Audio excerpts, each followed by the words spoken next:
Hola, ¿qué tal amigos? Muy buenas tardes por Centroamérica. Hoy, junio 24, son las 6:02, pero por el Perú, desde donde está el escritor e investigador Luis Nieto, son las 5:02.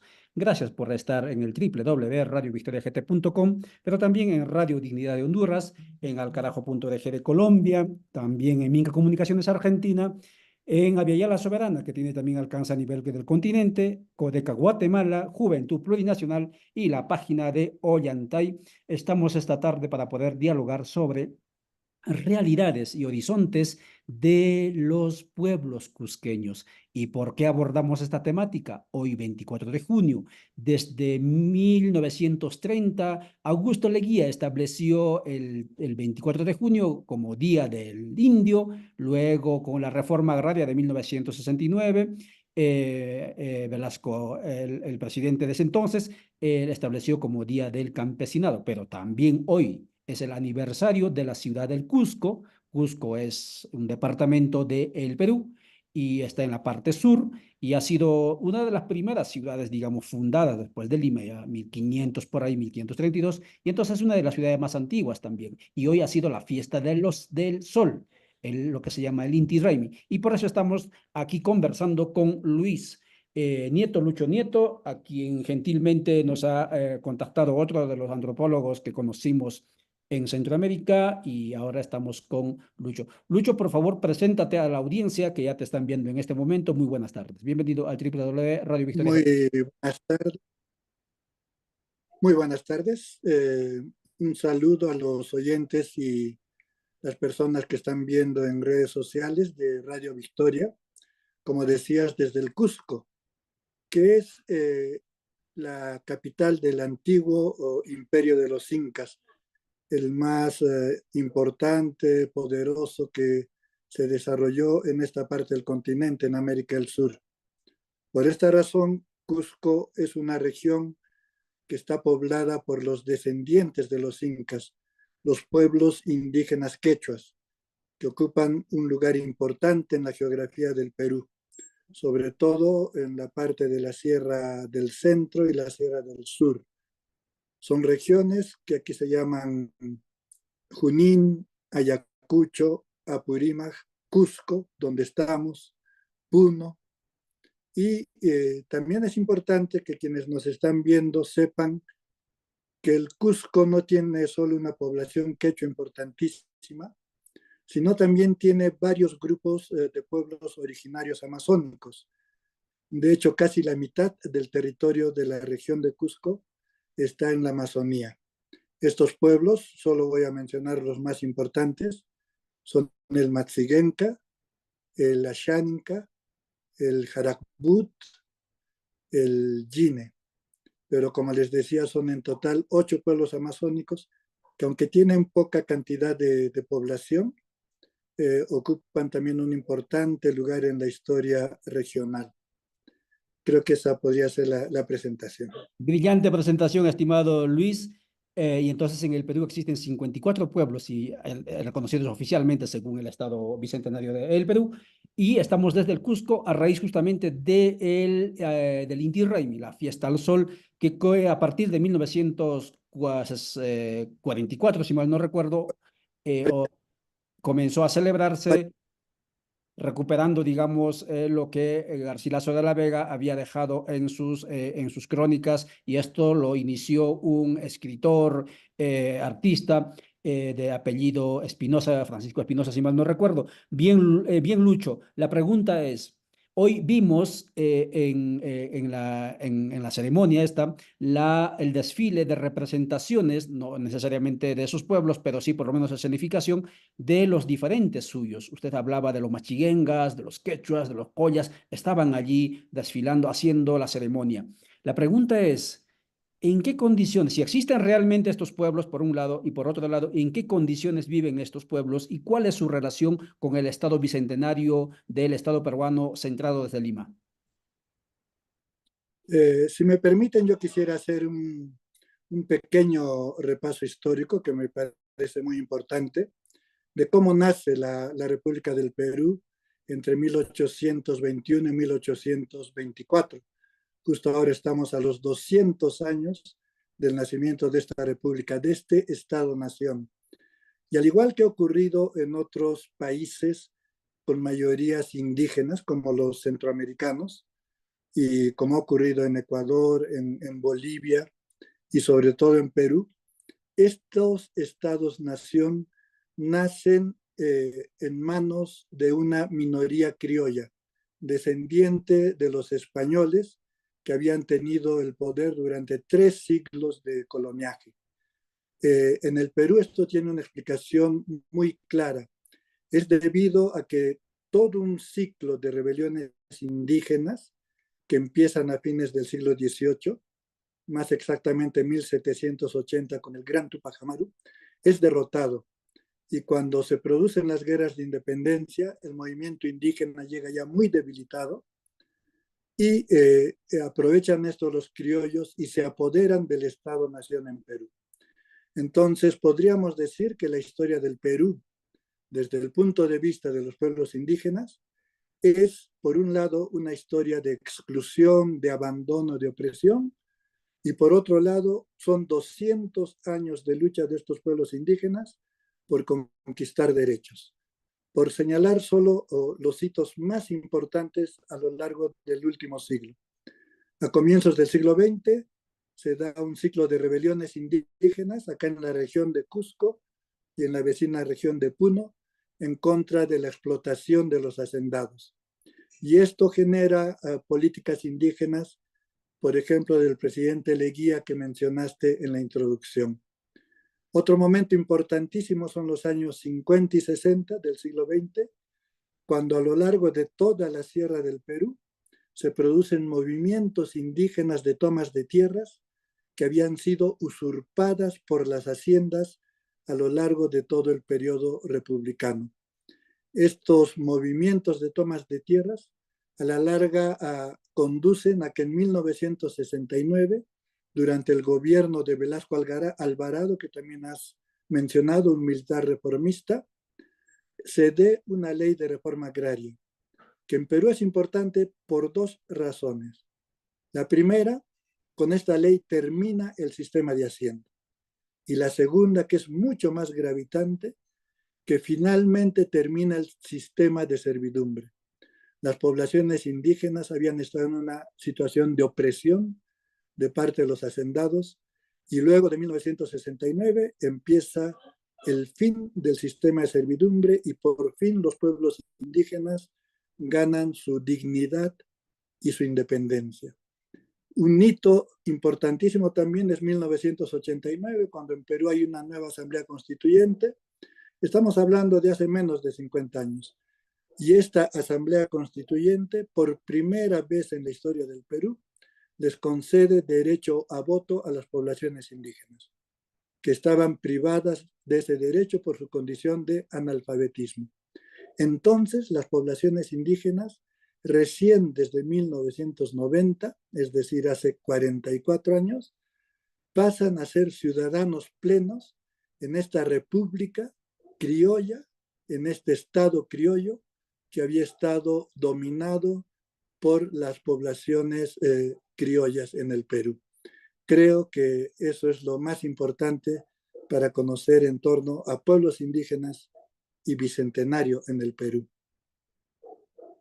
Muchísimas gracias por ese detalle de resumir en un arco histórico tan amplio, pero tan conciso y preciso, estimado Luis.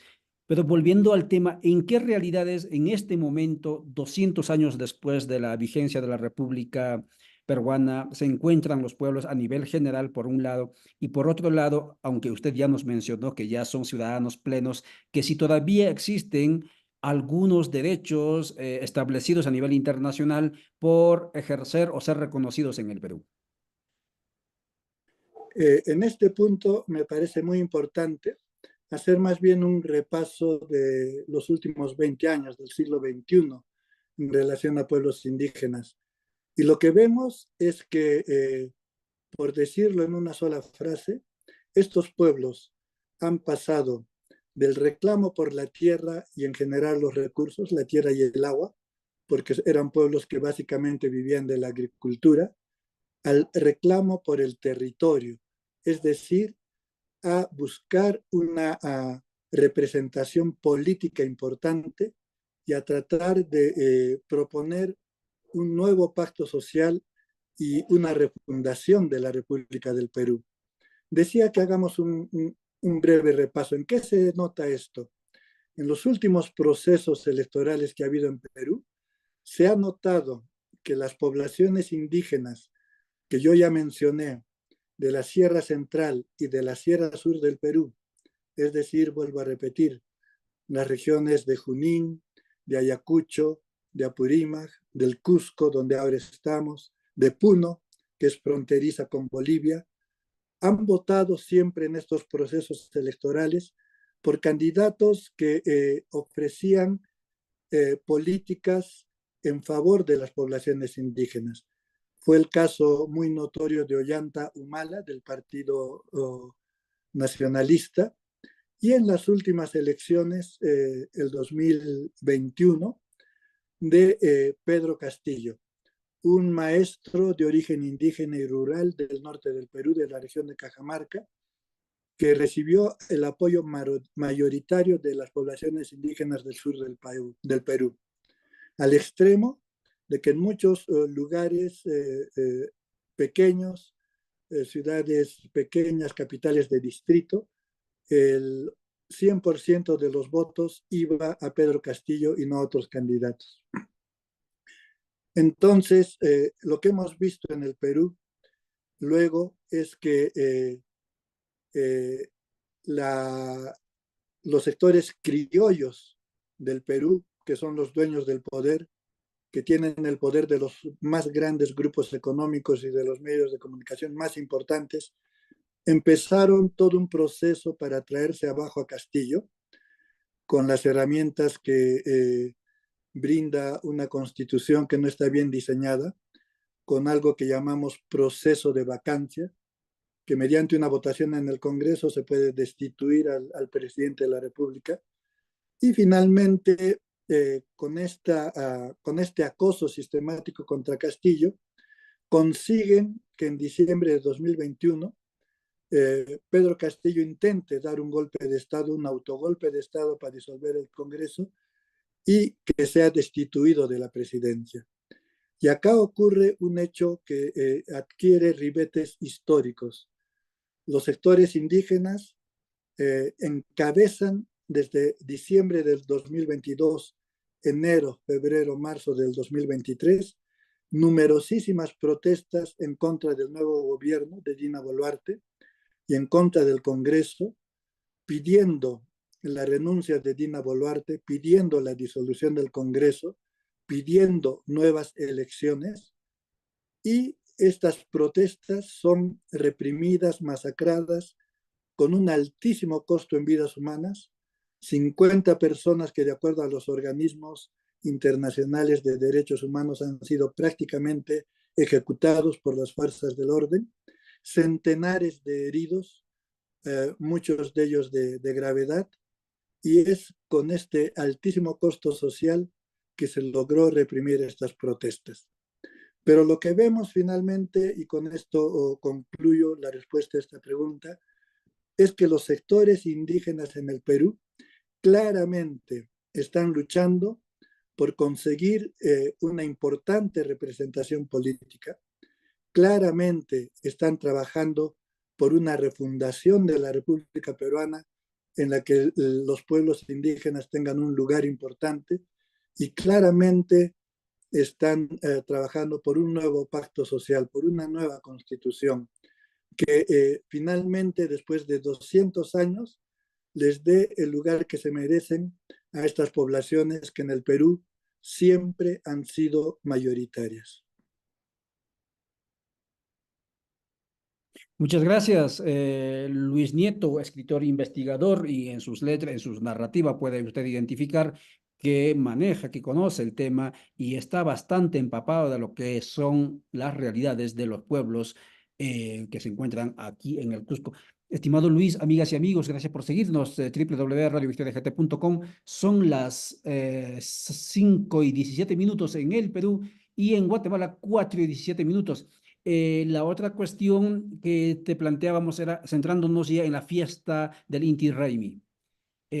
Como decíamos, tiene su historia. Hay un virrey Toledo que lo suprimió, al igual que suprimió la Cuyico y de la Coca, persiguiendo, digamos, demonios que no existían, etcétera. Y en la era de la República, en la última parte, digamos, en el último siglo, el siglo pasado, se restaura esta fiesta con la narrativa, como muy bien creo que lo decíamos, que también nos dejó Garcilaso de la Vega, aunque esas narrativas incluso han sido cuestionados por escritoras o investigadoras como, por ejemplo, Rostorowski, etcétera. Pero, sin embargo, está la fiesta, está la celebración.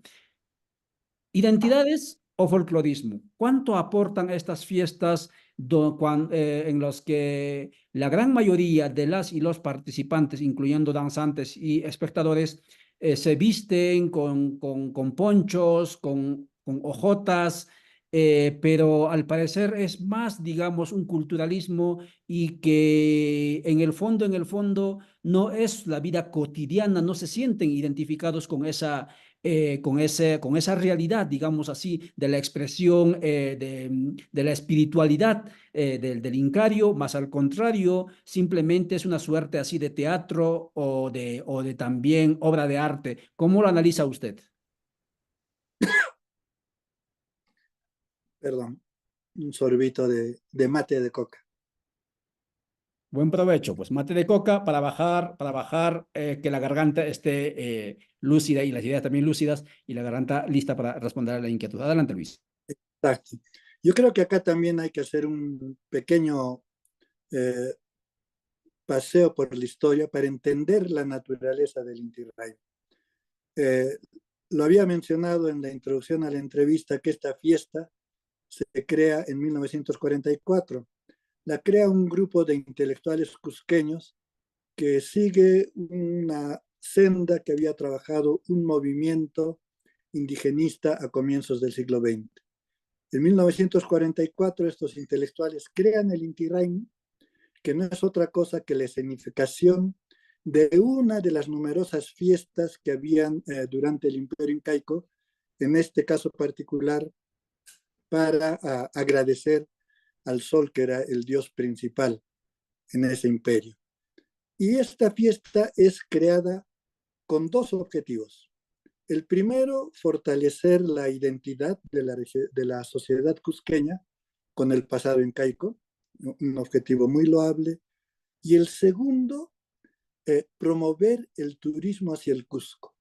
Hay que entender, estamos hablando de la mitad del siglo XX, el Cusco está enclavado en el centro de la Sierra Sur del Perú y en esa época estaba pésimamente mal conectado con otras ciudades del Perú, con la capital, Lima, y con mayor razón con el extranjero. Entonces, el Inti Raymi nace con esta doble vocación, identitaria, por un lado, pero por otro, de promoción del turismo. Quienes crean el Inti Raymi querían que Cusco se convierta en una nueva Venecia. Así como Venecia con su carnaval atraía miles de turistas, buscaban que el Inti Raymi, con esta fiesta del sol, también atraiga a miles de turistas. Entonces, desde ese momento, el Inti Raymi va evolucionando en una tensión permanente. Por un lado, se produce una fuerte identificación de las poblaciones locales, incluidas las poblaciones, los sectores populares y los sectores indígenas con la fiesta. Rápidamente, esta fiesta que se significa en Sacsayhuamán, el sitio incaico más imponente que está justo encima de la ciudad del Cusco, caminando a 15, 20 minutos, atrae a poblaciones de toda la región, atrae a bailarines de toda la región, atrae a músicos de toda la región, ¿no? Entonces, rápidamente gana un arraigo popular e indígena. Pero al mismo tiempo, y por eso hablo de tensión, la sociedad local, los empresarios locales, los intelectuales locales, la prensa local, empieza este trabajo de promover el turismo en Cusco. Y el Inti Raymi se convierte con el tiempo en uno de los actos centrales de promoción del turismo. Y a medida que va pasando el tiempo, incluso se crea una empresa especial, se llama la Empresa Municipal de Festejos del Cusco, MUFEC, para organizar esta fiesta, promoverla a nivel nacional e internacional. Y lo que ocurre ahora, estamos en un momento en que esta tensión se agudiza. Por un lado, por el lado identitario, han surgido fiestas similares en otros lugares del Cusco. Por ejemplo, la recreación de la fundación mítica del Imperio Incaico, la leyenda de los hermanos Ayar, 4 hermanos que salen de unas cuevas en un lugar cercano a Cusco. O la rebelión de Manco Inca en Vilcabamba en contra de ese virrey Toledo que mencionabas unos minutos antes. O el Festival de Rachi, un festival folclórico en las ruinas, en los restos de Huiracocha, imponentes restos arqueológicos a 100 kilómetros al sur del Cusco, donde todas estas expresiones folclóricas de los pueblos indígenas han encontrado un lugar donde desarrollarse, ¿no? Entonces, el lado identitario sigue siendo muy fuerte, pero por otro lado, en la sociedad local, en la sociedad cusqueña, en este Cusco, antigua capital del imperio, la instrumentalización de esta fiesta para solamente favorecer a los empresarios turísticos está ganando también mucho espacio. Y si volvemos al estallido social de hace 1 año y medio, allí vimos un asunto horrible y condenable. La gente vinculada al turismo en el Cusco reaccionó en contra de las protestas de los sectores indígenas que organizaban estas movilizaciones y reaccionaron de una manera absolutamente racista y absolutamente condenable. A la gente que venía a la ciudad, porque venían marchas de todas las provincias de esta región hacia la capital, que es Cusco, la recibían con gritos de indio de mierda, regresa a tu pueblo, estás perjudicando el turismo. Entonces, yo creo que al día de hoy se vive esta polarización, esta tensión entre un Inti Raymi con una carga identitaria que ayuda a fortalecer la identidad de los pueblos indígenas, pero por otro lado un Inti Raymi que solo es una significación teatral para favorecer los intereses económicos de los sectores vinculados a la actividad turística. Muchísimas gracias por graficar de esa manera esa realidad contrastante, pero al mismo tiempo también desafiante, esa esquizofrenia, digamos así, de alguna manera antropológica que se vive especialmente en la zona urbana y especialmente en el sector, digamos, del emprendedurismo, de la industria del turismo. Estamos conversando con Luis Nieto, investigador, escritor cusqueño, cuando en el Perú son las 5:26, en Centroamérica 4:26.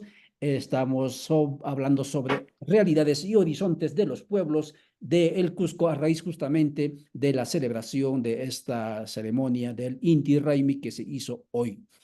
Vayamos entonces a los horizontes, estimado Luis.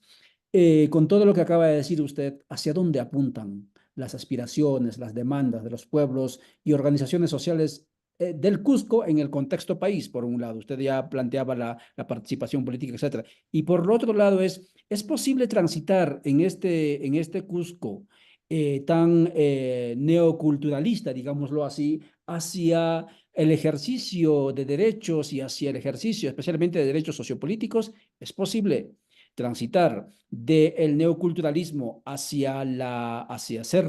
para que los pueblos sean efectivamente sujetos sociopolíticos de su historia? Adelante, por favor.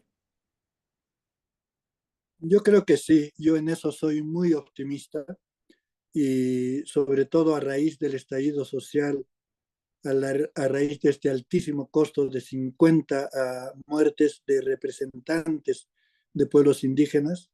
En el caso concreto de Cusco fallecieron 2 personas un dirigente indígena de una provincia vecina a la ciudad de Cusco que se llama Anta Remo Candia, y un joven de una población muy cercana a Cusco, San Jerónimo, Rosalino Flores, murieron avaliados por la policía.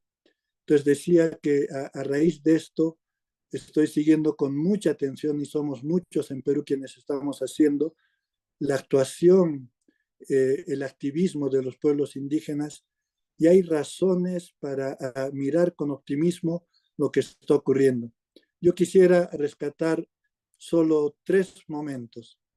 Por un lado, asistimos a una enorme fortaleza organizativa de las comunidades indígenas quechuas, en el caso de Cusco y otras regiones, y aymaras en el caso de la región vecina. Los aymaras son el segundo pueblo en mayoría demográfica, el segundo pueblo indígena en el Perú, después de los quechuas. Y hay aymaras también en Bolivia y en el norte de Chile. Quechuas, para los oyentes centroamericanos, hay no solo en Perú, sino también en Ecuador, en Bolivia, norte de Argentina. Entonces, lo que vemos ahora es que las comunidades indígenas, quechuas y aymaras, tienen una enorme fortaleza organizativa que les permitió actuar en el estallido social y que les permite, yo creo, estar presentes en todas las protestas que se siguen dando en contra de este gobierno asesino e ilegítimo de Dina Boluarte, y un Congreso que lamentablemente actúa en alianza y sostiene a este gobierno ilegítimo. Eh, Ese es el primer punto muy importante. Cuando hablamos de comunidades indígenas, estamos hablando de comunidades dedicadas principalmente al cultivo de la tierra, a la agricultura, la ganadería, en pequeña escala a la artesanía, pero que tienen también una vinculación muy cercana con la vida económica de las pequeñas ciudades de las regiones de la Sierra del Perú. El segundo punto que llama a tener mucha esperanza es el surgimiento de poderosos liderazgos femeninos de sectores indígenas y que están relacionados con la lucha contra el extractivismo minero en los territorios de las comunidades indígenas. Las comunidades indígenas siguen luchando por defender sus tierras, ya no del hacendado, sino de la mina que con su actividad las contamina. Y no solo es la defensa de la tierra, sino también de otros recursos, como el agua principalmente, que sufre la contaminación por culpa de la actividad minera. Y es en este campo de la lucha por defensa del territorio y de los recursos que están surgiendo líderes indígenas, quechuas, aymaras y amazónicas que están marcando la pauta en la lucha contra el extractivismo que no respeta ni el medio ambiente ni respeta los derechos de las poblaciones indígenas. Y un tercer punto que infunde muchísimo optimismo es que en las universidades públicas del Perú, en las universidades de Cusco, para ser más concreto, están surgiendo grupos de intelectuales indígenas que están trabajando el tema de representación política indígena, están trabajando el tema de refundación de la República, están trabajando el tema de comprender a las poblaciones indígenas quechuas y aymaras y amazónicas como futuras repúblicas que pueden incluso incluir a estas poblaciones en otras fronteras. Decía, para el caso de los quechuas, Ecuador, Bolivia, norte de Argentina. Para el caso de los aymaras, el sur del Perú y también Bolivia. Entonces, todo esto hace ver que estamos, yo creo, sin temor a equivocarme, que estamos en puertas de un profundo cambio histórico en el Perú, que seguramente tomará 10 años o 20 años, pero que va a concluir con el nacimiento o con el colapso definitivo de la República Criolla en el Perú y con el nacimiento de una nueva república que tendrá un fuerte componente indígena. Muchísimas gracias, Luis Nieto. Desde el Cusco, hoy 24 de junio, conversó con www.radiovictoriagt.com y agradecemos desde el espacio de Codeca Guatemala, Comunidades en Resistencia, que también plantean Estado plurinacional a través de la Asamblea Constituyente, pero también agradecemos a Luis desde el espacio de Aviala Soberana, donde confluyen organizaciones y movimientos del continente. Y les recordamos que el miércoles continuamos con nuestro proceso de formación de colonialidad, plurinacionalidad y buen vivir, y estará el día miércoles, cuando en Centroamérica sea a las 3 de la tarde, la compañera defensora Telma Cabrera desde Guatemala. Importantes desafíos y sobre todo con aroma a esperanza nos deja Luis Nieto. Y claro, si esto va a ocurrir y eso está ocurriendo en el núcleo como es Cusco, obviamente eso va a irradiar a todo lo que se llama el Perú y a todo el continente. Estimado Luis, muchísimas gracias. Si tienes algún mensaje conclusivo de despedida, te dejo un minuto al micrófono y adelante, por favor, Luis. Solamente agradecer a Radio Victoria, agradecerte por la entrevista y mandar un saludo lleno de optimismo a las poblaciones indígenas de Centroamérica, de Colombia, de Ecuador, que son las que están conectadas a este programa y a esta red. Muchísimas gracias. Muchas gracias, Luis. Muchas gracias, amigas y amigos, por estar al otro lado del dispositivo. Por favor, si te interesa este contenido, muévelo y si no, crea también contenidos similares. Y así vamos a ir avanzando en esta difícil batalla cultural. Hasta entonces, chao, chao.